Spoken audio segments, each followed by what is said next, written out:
Bonjour belle âme, imaginez un instant, vous tenez dans vos mains une fleur, délicate, parfumée, un souffle de beauté offert par la terre. Et soudain, une question naît en vous. De quoi cette fleur est-elle vraiment faite? Alors vous regardez plus profondément, et encore plus profondément, au-delà des pétales, au-delà des couleurs, au-delà de son parfum et de sa douceur.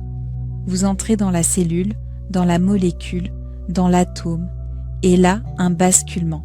L'atome lui-même n'est presque que vide.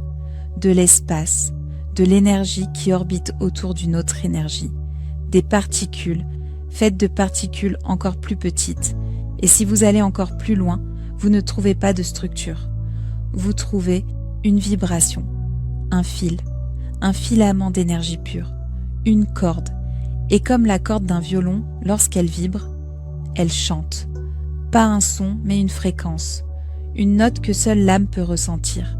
C'est ce que suggère la théorie des cordes, qu'au cœur de chaque particule, de chaque pétale, de chaque souffle, se trouve une vibration en mouvement.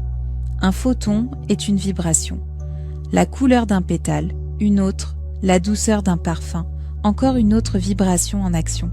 Alors cette fleur dans vos mains n'est pas seulement forme et couleur, c'est de la musique, c'est de la lumière en train de danser.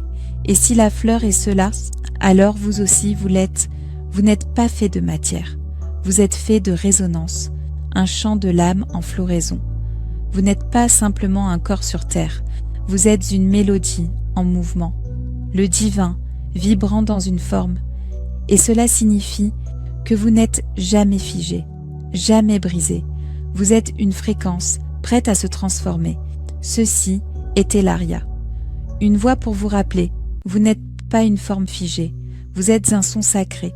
Vous n'êtes pas ici pour devenir, vous êtes ici pour vous souvenir de votre note et la laisser s'épanouir. Car tout, la fleur, le vent, votre battement de cœur, fait partie de la même symphonie cosmique.